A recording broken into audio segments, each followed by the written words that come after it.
Bienvenue à tous et à toutes, l'invité du jour, c'est maintenant.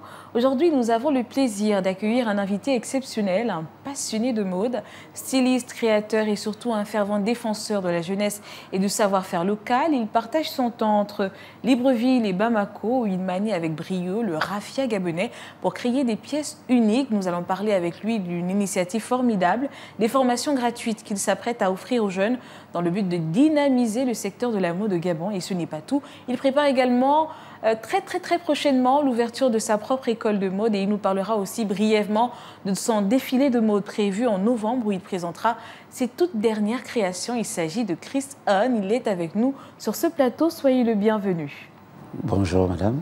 Alors très bien, Chris Hahn, qui je le souligne, veut dire Chris Obam Nguema. Oui, Christian Obam Nguema.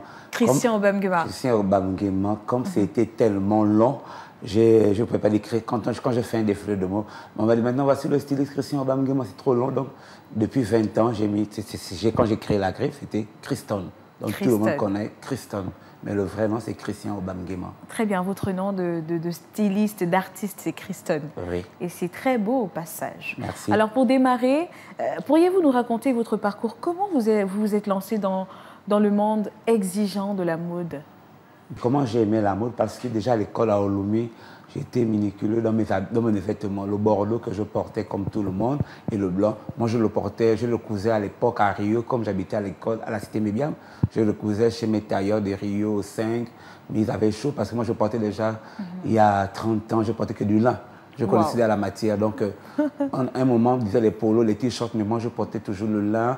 Et sur mon col, je mettais le rouge et je mettais souvent la fleur là. Et quand j'arrivais à l'école, le prof, le surveillant me mettait toujours à la porte parce que je n'étais pas dans les normes. J'étais dans les couleurs, mais je n'étais pas dans les normes. Donc, alors, on va dire que tout a débuté au collège ou au lycée avec votre uniforme. Oui, avec l'uniforme. C'est très beau ça. Vous avez fait Libreville et Abidjan. Comment ces deux capitales ont-elles forgé votre identité artistique et votre style aujourd'hui? Bon, Abidjan, c'était la première ville que, quand je sors du Gabon il y a 30 ans, j'arrive à Abidjan, j'étais surpris vraiment que...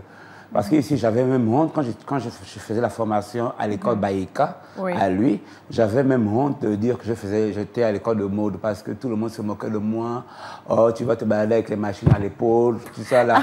Donc, j'étais obligé de mentir aux voisins que j'étais à une école française qui est pas très loin de Baguégué. Donc, tout le monde partait le matin, donc je partais en civil. Je n'avais plus de tenue. Donc c'était cette image-là qu'ils avaient, en fait, on me décourageait dès le commencement. Que tu es sûr, après la maman m'a envoyé en Côte d'Ivoire. Arrivé en Côte d'Ivoire, je suis arrivé à Côte d'Ivoire vers les 25 ans, 24 ans, 22 ans. Mais mon chef d'atelier, à part Pathéo, on était dans un atelier de 100 personnes, 100 employés. Mais mon chef d'atelier avait 15 ans. Imaginez, 15 ans? 15 ans. Waouh. Donc imaginez, quand je suis assis, j'étais son apprenti, je faisais tout, je nettoyais sa table. Avant qu'il ait 15 ans, donc ça m'a d'abord rendu humble, parce que quand tu arrives quelque part, ton chef, il est moins âgé que toi, il est petit, mais il connaît son boulot. Tu ne peux pas faire la sorcellerie, tu es obligé de suivre et se mettre derrière lui. Mais clairement. Voilà. Alors vous avez eu la chance, vous l'avez souligné tout à l'heure, de travailler avec le célèbre styliste Pathéo. Quelle a été l'influence justement de cette collaboration sur votre vision de la mode et surtout votre technique? L'humilité d'abord, parce que c'était monsieur Pathéo, c'est un grand monsieur. Il a habillé plusieurs personnalités et il a habillé Nelson Mandela, les chemises que Nelson Mandela porte, Laurent Gbagbo. Il a aussi habillé Madame Edith Lucie Bongo, où en formation, je voyais cette dame là-bas. Donc, c'était vraiment pour... Et puis, à peine arrivé, il me faisait confiance. Il m'a envoyé à Ouaga, aller vendre ça dans sa boutique. En fait, j'ai vu, c'est un monsieur calme, posé. Donc, j'étais parti pour 2 ans. Mais à force de rester autour de lui, j'ai fait 5 ans en Côte d'Ivoire sans revenir au Gabon. Waouh! Voilà. Il a vraiment eu... il a clairement influencé votre façon de voir les choses. Sa façon de voir les choses et sa façon de créer ses vêtements. Parce que lui, il ne crée pas des trucs waouh. Il fait... Parce que l'homme de la mode que nous sommes, nous devons créer pour vivre de ce métier. Et donc, on ne va pas faire des choses qui dépassent la créativité. Il faut faire des choses prêtes à porter, en fait. Clairement. Et puis, vous partagez aussi votre temps entre Libreville et Bamako, où vous travaillez avec le raffia du Gabon. Qu'est-ce qui vous attire dans cette matière et surtout, Comment l'intégrez-vous à vos créations? Bon, en fait, je suis rentré dans le tissage du raffia parce que j'étais une fois en Italie, en Europe, là-bas. Tout le monde était venu avec comment on dit, le tissu de leur pays. D'accord. Voilà, moi, je suis venu avec le raffia, mais ça n'a pas eu l'impact. Mon raffia ici est dur. Et je voyais le beau blanc de la Côte d'Ivoire, le pain du Cameroun, je voyais le thé du Ghana, entre collègues. Mais moi, mon raffia, c'est bien, mais je ne pouvais pas bien créer un vêtement. Après, je me suis dit, pourquoi ne pas aller quelque part où je peux le tisser. Donc, depuis près de 6 mois, je suis en formation à Bamako. Je fais Bamako-Cotonou pour tisser. Là, je suis dans la phase résultat maintenant parce que j'ai amené le raffia du Gabon plusieurs fois. J'envoie toujours, en gros, quand je me déplace, j'envoie, on continue à tisser, mais on mélange ça avec le coton bio du Bamako pour que ça soit souple, pour que le raffia puisse être lavable, pour qu'on puisse avoir un pagne officiel un peu gabonais en fait. Parce qu'à ce moment, on a le raffia, mais le raffia est dur, il est compliqué. Or là, depuis qu'il est ici, là-bas, j'ai des vidéos, je le montre souvent sur mes statuts, sur mes vidéos, mais c'est souple. Et quand je l'ai présenté tout dernièrement, quand je suis parti au Maroc avec monsieur le ministre du Tourisme, il nous a fait l'honneur d'aller le présenter il y a 2 mois. Ça a eu l'impact attendu. L'impact vraiment.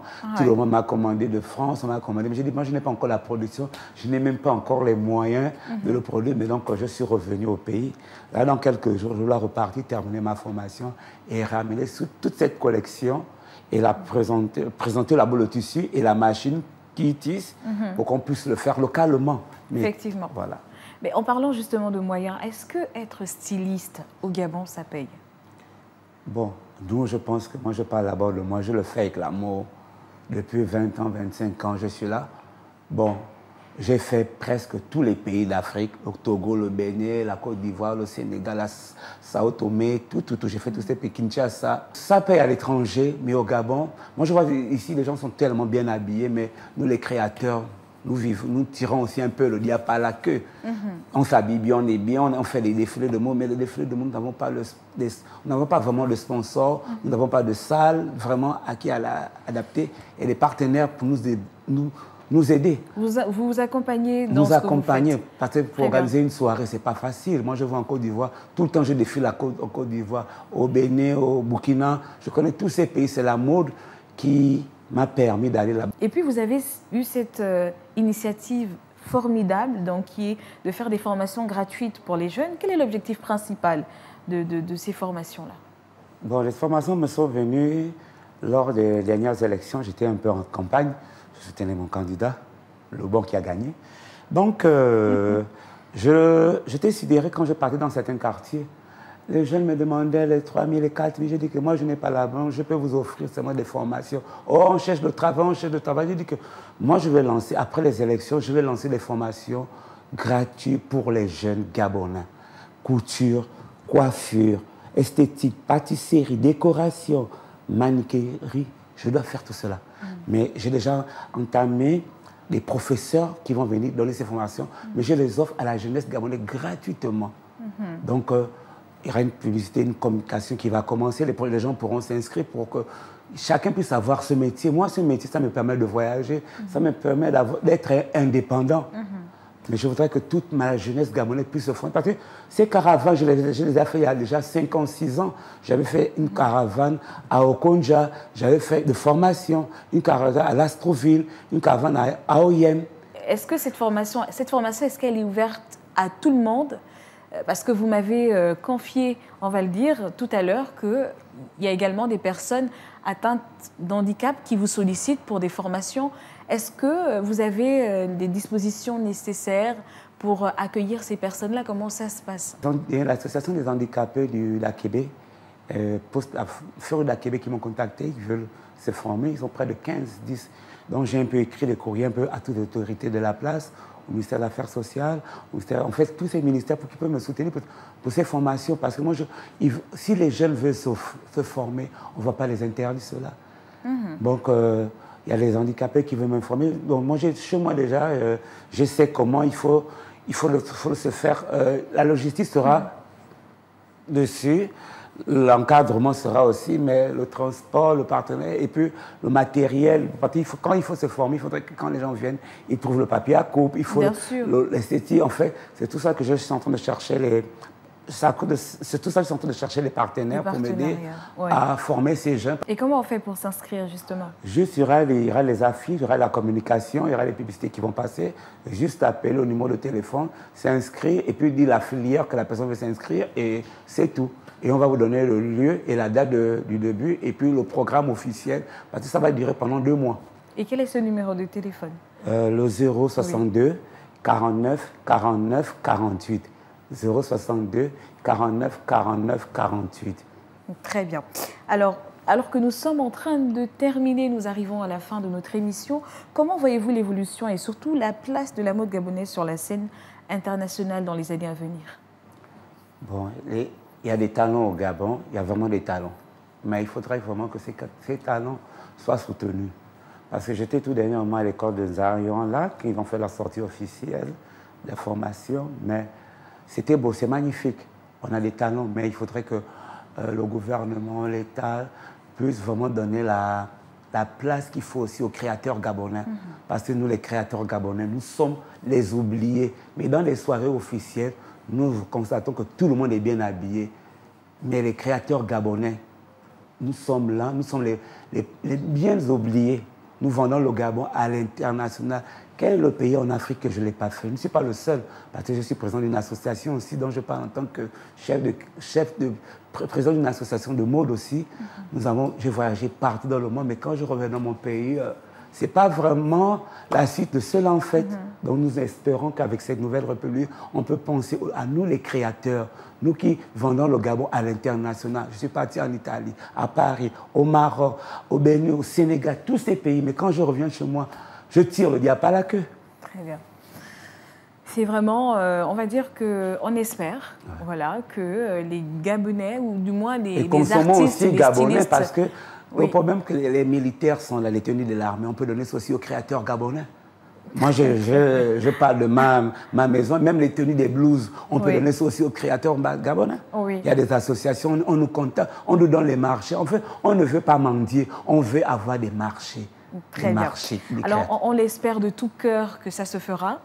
Très belle continuation dans ce que vous faites, ce qui est déjà à féliciter, parce que faire des formations gratuites, c'est quand même... c'est l'amour du pays et la jeunesse, on a besoin... à encourager. Et nous avons besoin de vos soutiens dans ces formations gratuites. Très bien. Alors, c'est la fin de notre émission. C'est sur ces belles perspectives que nous clôturons cette émission. Un immense merci à notre invité, Christon, pour sa générosité, sa vision et son engagement en faveur de la jeunesse gabonaise et du développement de la mode. Comme il le dit si bien, la mode n'est pas qu'un vêtement, c'est une histoire que l'on raconte. Et Christon est assurément en train d'écrire une histoire magnifique pour la mode gabonaise. Merci à vous de nous avoir suivis. On se dit à très vite pour un nouveau numéro de l'invité du jour. En attendant, bonne suite de programme sur Gabon 24. D'ici là, portez-vous bien.